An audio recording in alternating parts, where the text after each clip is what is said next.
kami tertuju padamu.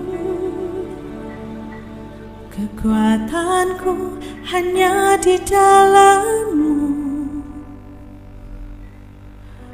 dalam dekat-Mu, terlebih di saat aku mengerti.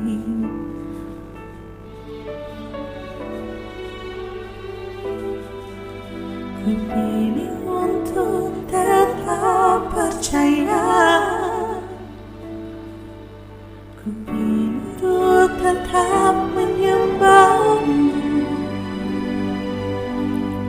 Kau pernah menolongku, Kau punya 1000 cara untuk angkatku. Anugerah-Mu jadi perisaiku, mengelilingiku, memeliharaku. Anugerah-Mu untuk seumur hidupku. Ada saat yang lain pergi. Anugerah-Mu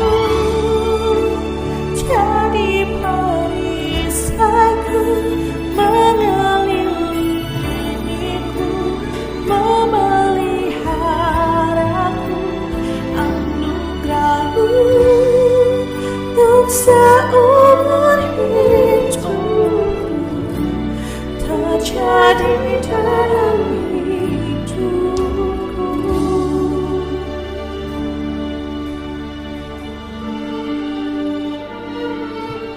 Kupilih untuk tetap percaya, kupilih untuk tetap menyembah-Mu. Kau pernah menolongku, Kau punya 1000 cara untuk angkatku.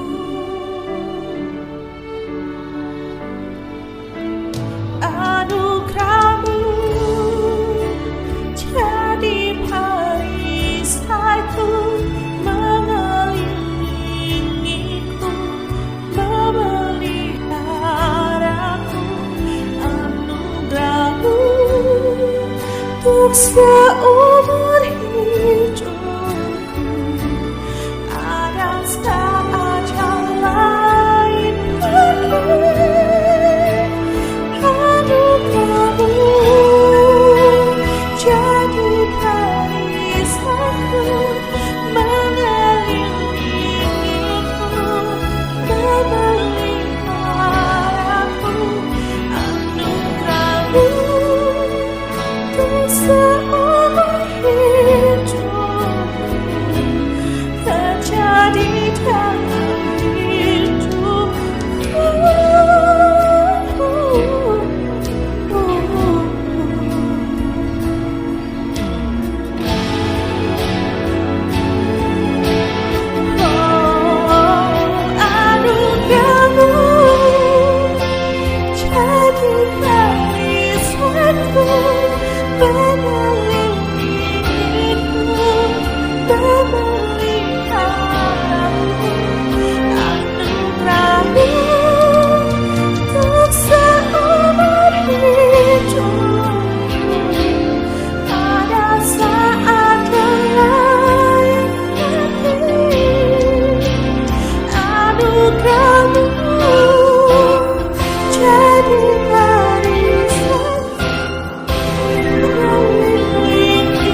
Selamat pagi Bapak Ibu, Shalom.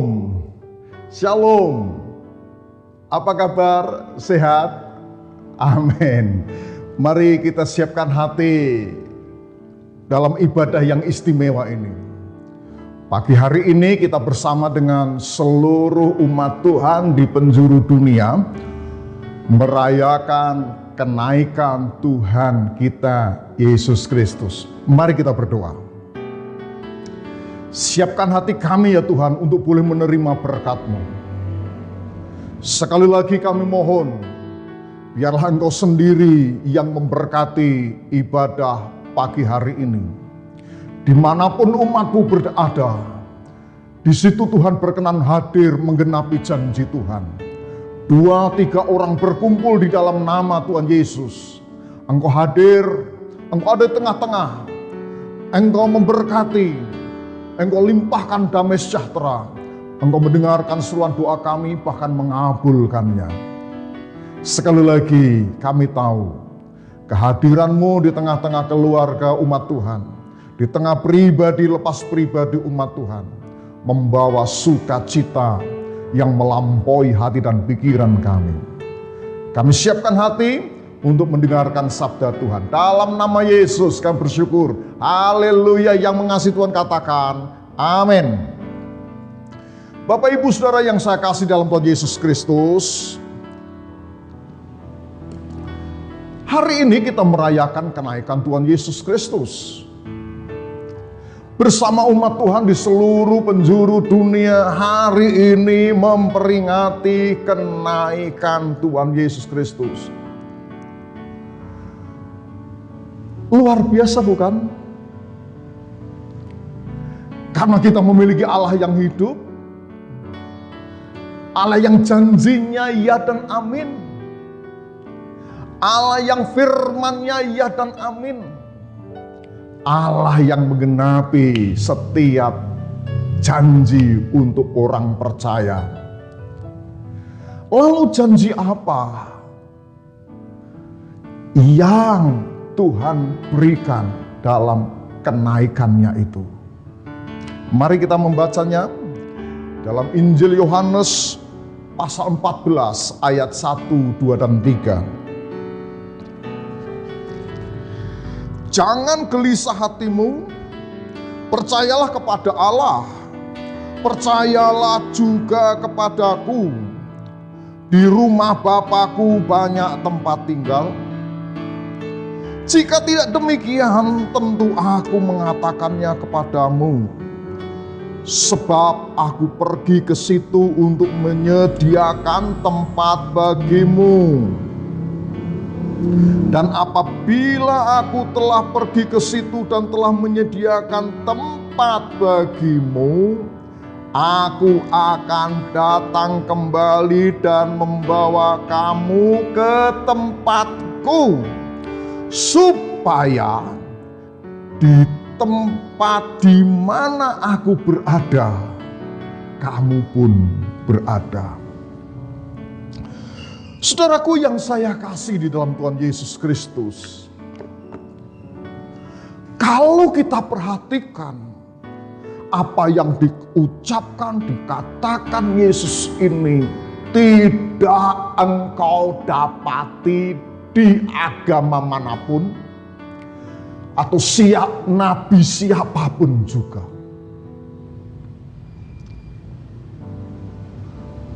Sekali lagi, apa yang dikatakan oleh Tuhan Yesus, yang dijanjikan oleh Tuhan Yesus kepada setiap kita ini, tidak engkau dapati di agama apapun atau di ajaran siapapun.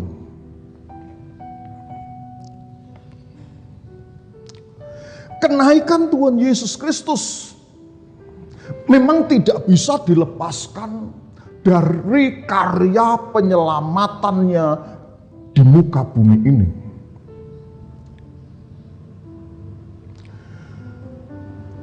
Kerelaannya turun ke bumi Misinya cuma satu, menjadi tebusan dosa. Dan itu telah dikerjakan, telah dilaluinya lewat salib. Penderitaan dan kematiannya di atas kayu salib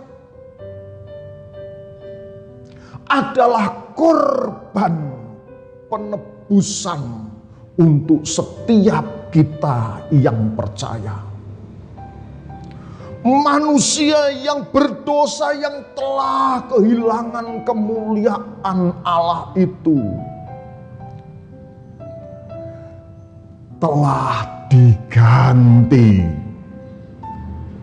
dengan cara dia berkorban. Mati di atas kayu salib, dikuburkan, dan bangkit pada hari yang ketiga. Tanda dia menang atas maut. Dia menang atas kematian. Sampai ada tertulis, "Hai maut, di manakah sengatmu?" Karena maut sudah tidak punya arti apa-apa lagi di bawah kaki Yesus.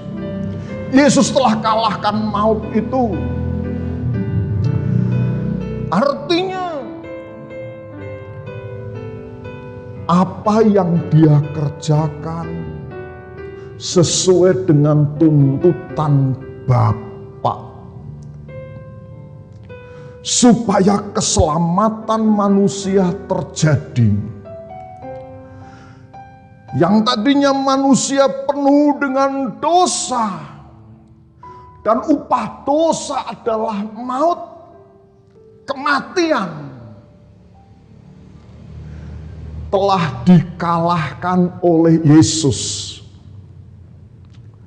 Dia bangkit, dia hidup, dan menang.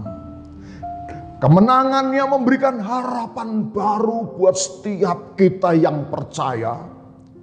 Maka ada tertulis,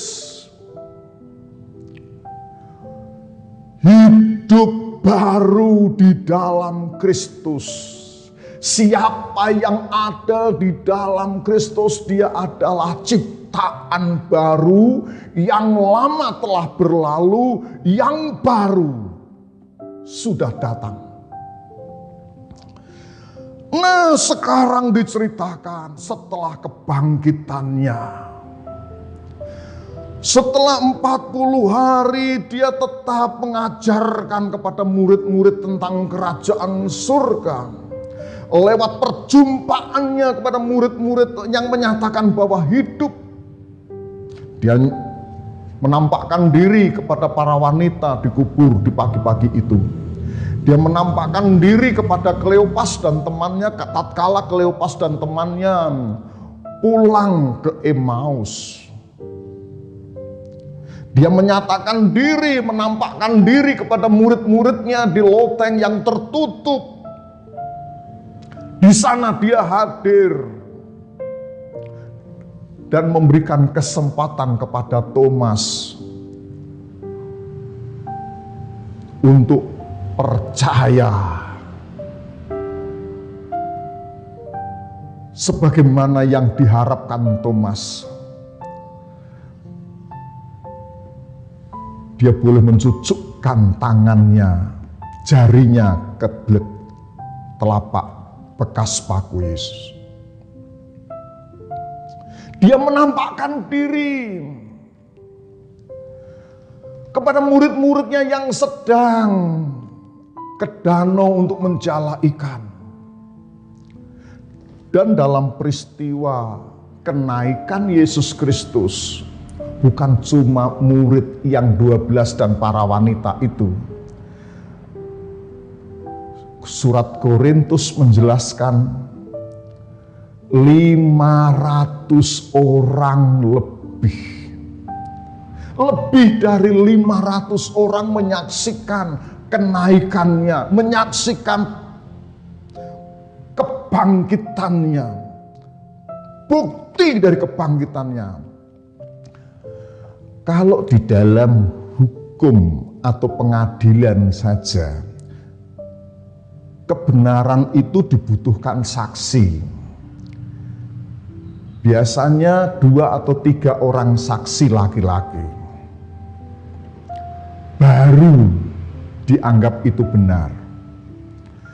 Ini lebih dari 12 orang, bahkan 500 lebih boleh melihat dan menyaksikan sesungguhnya Yesus bangkit. Dan sekarang diceritakan Yesus naik ke surga itu. Pak, artinya apa? Berita tentang kenaikan Tuhan Yesus ke surga patut diterima.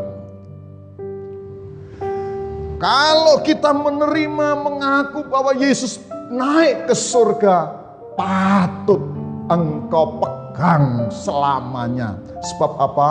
1, kenaikannya disaksikan oleh banyak orang. 2, di siang hari, udara cerah, Yesus sengaja naik secara perlahan, disaksikan banyak mata, sampai diceritakan awan menutup.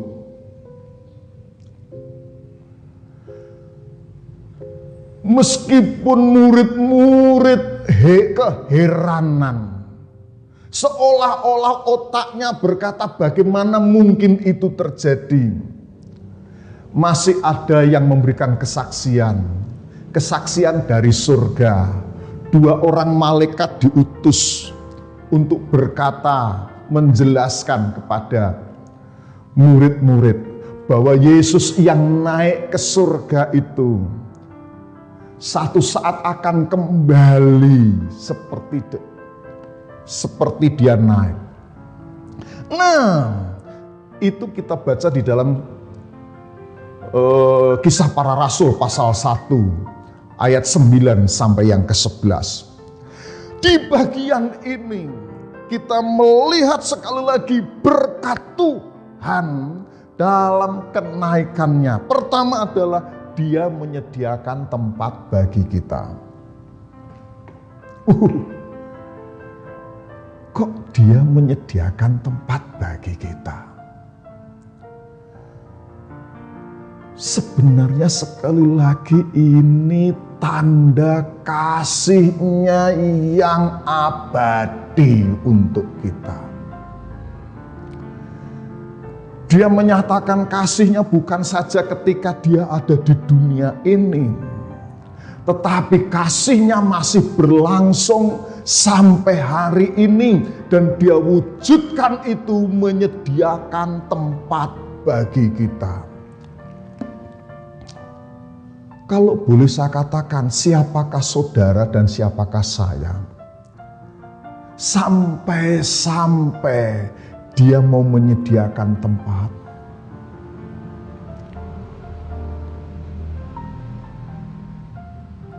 Bukankah biasanya tempat atau rumah tempat tinggal itu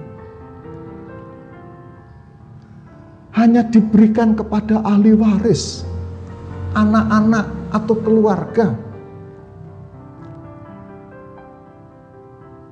Nah, disinilah wujud bahwa kita sudah diterima sebagai keluarga Allah, sebagai anak-anak Allah, supaya genaplah seperti yang dikatakan di dalam pasal 1 ayat 12, siapa yang menerimanya diberinya kuasa untuk menjadi anak-anak Allah.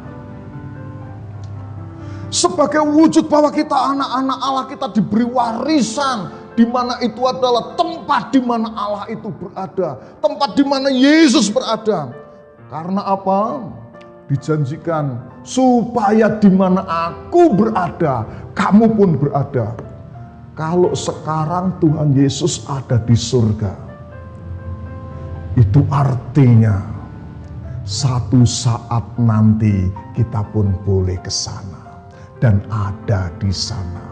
sebab tempatnya sudah disediakan oleh Tuhan kita yang menyelamatkan kita, yang menebus kita.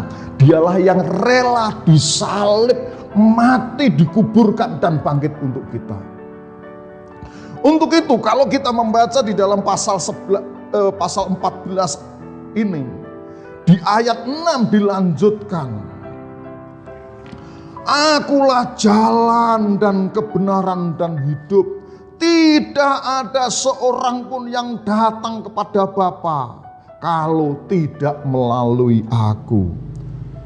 Akulah jalan dan kebenaran dan hidup. Tidak ada seorang pun yang datang kepada Bapa kalau tidak melalui Aku. Bapak Ibu, mungkin ayat ini terasa nggak enak bagi agama lain. Kok sepertinya eksklusif? Sepertinya hanya dia yang bisa, yang lain tidak.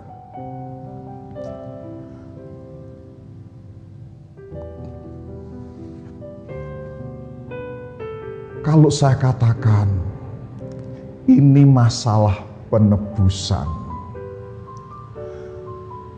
Kalau saya percaya ini, sekali lagi, kalau orang lain percaya dengan yang lain silakan. Kalau saya percaya dan memegang ini, kenapa? Buat saya secara pribadi, karena memang di dunia ini hanya satu orang yang memenuhi syarat menjadi penebus dosa. Satu orang yang memenuhi syarat yang menjadi penebus dosa, yaitu cuma Yesus. Karena cuma Yesus yang tidak berdosa. Yesus yang tidak berdosa itu karena memang dia dari surga turun ke bumi. Dia yang dari surga menjelma jadi manusia.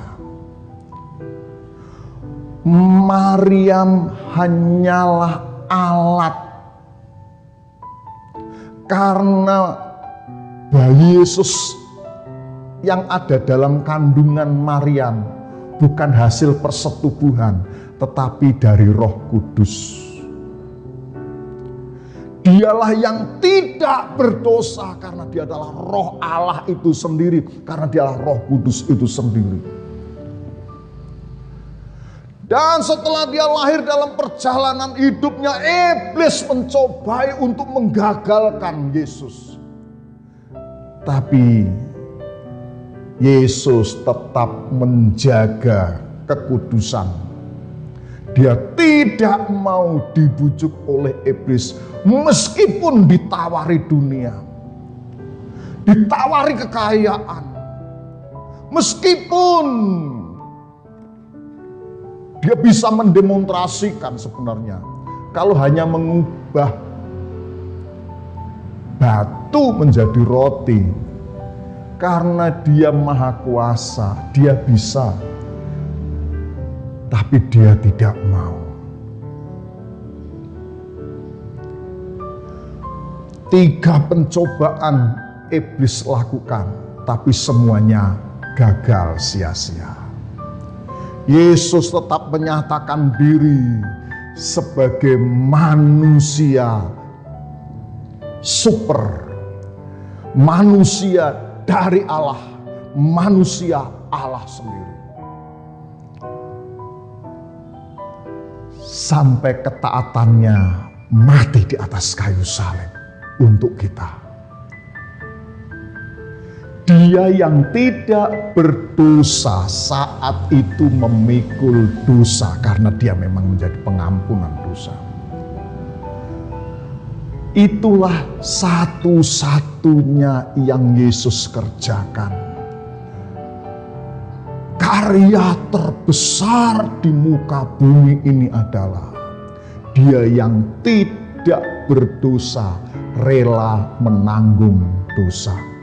Karena itu, kalau dikatakan aku inilah jalan kebenaran dan hidup, tak seorang pun sampai kepada Bapa kalau tidak melalui aku. Karena memang cuma Yesus yang sanggup memberikan jalan keluar manusia dari dosa itu. Kita yang berdosa yang mestinya kehilangan kemuliaan Allah, kita dikuduskan, kita dipulihkan. Yang tadinya jauh dari Allah, kita menjadi dekat karena kasih Allah lewat Yesus Kristus. Yang tadinya kita bermusuhan, kita diperdamaikan lewat Yesus yang adalah jalan kebenaran dan hidup itu. Untuk itu sekali lagi Tuhan Yesus meyakinkan kepada murid-muridnya supaya tidak gelisah.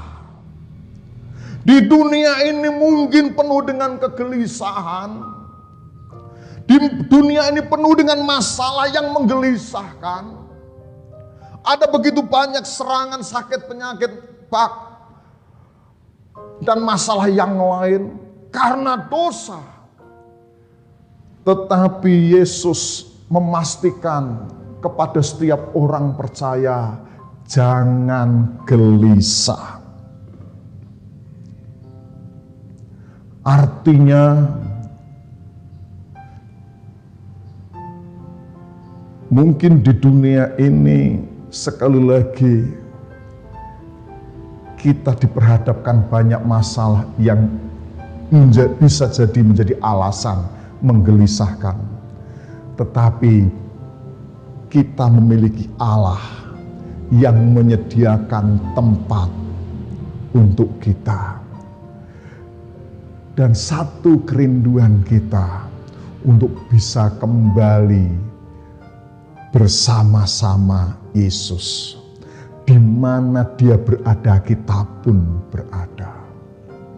Bapak, Ibu, Saudaraku yang saya kasih dalam Tuhan Yesus Kristus, mari kita belajar untuk tetap setia dan tekun. Apapun yang terjadi, kiranya itu tidak menjadi alasan untuk kita meninggalkan Tuhan, meninggalkan iman.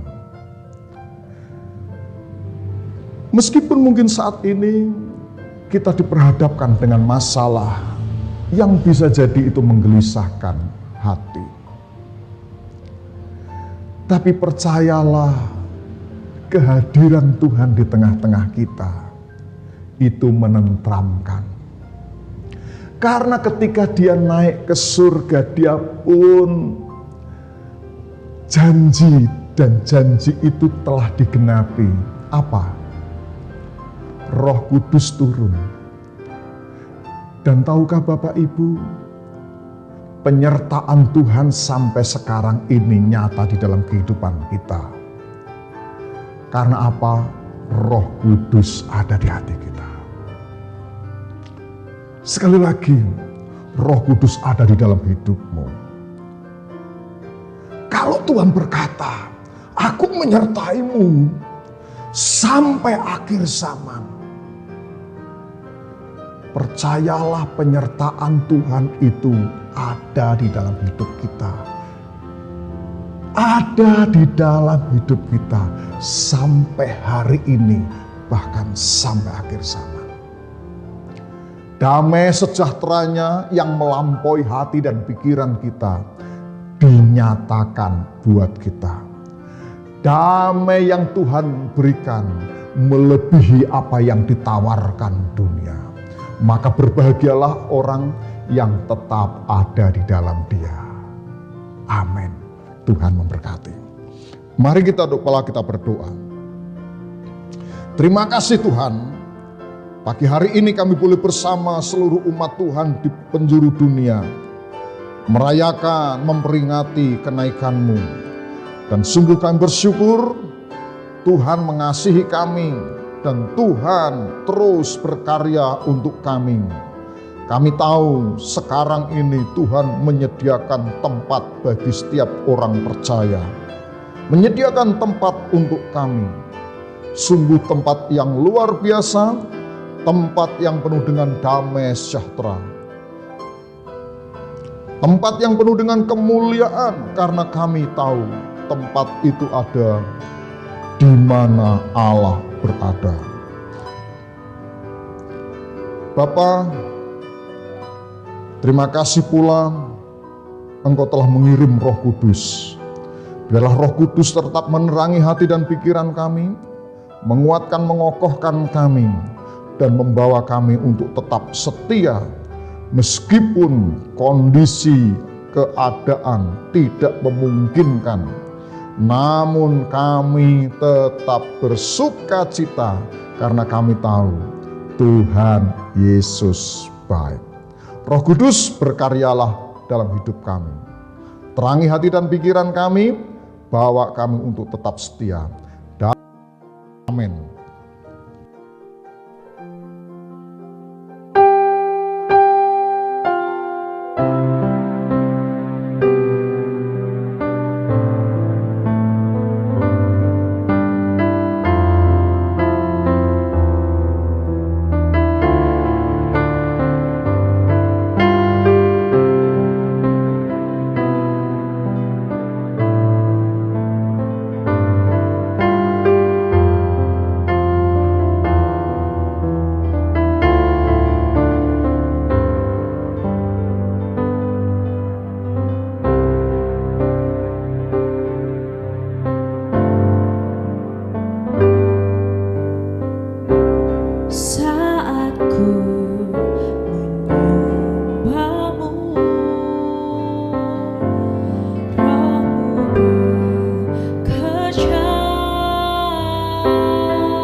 Bapak Ibu Saudara, angkatlah tanganmu dan terimalah berkat Tuhan. Saudara-saudaraku, Allah yang Maha Kasih, di dalam berkat Bapa, Putra, dan Roh Kudus,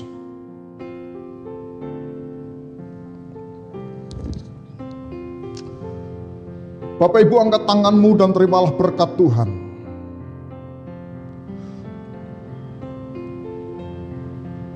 Di dalam berkat nama Bapa, Putra, dan Roh Kudus, nama di atas segala nama Tuhan Yesus Kristus, memberkati hidupmu, memberkati kesehatanmu, memberkati rumah tanggamu, memberkati segala usaha dan karyamu, memberkati keturunanmu, memberkati masa depanmu.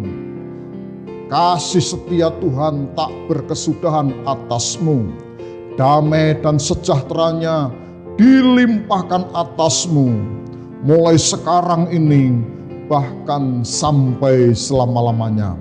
Tangan Tuhan menuntunmu ke air yang tenang, wajah Tuhan yang kudus menyinarimu, memimpin setiap langkahmu, memberkatimu mulai hari ini bahkan sampai selama-lamanya. Berkat Tuhan turun atas kita dalam nama Yesus. Haleluya. Yang diberkati katakan amin.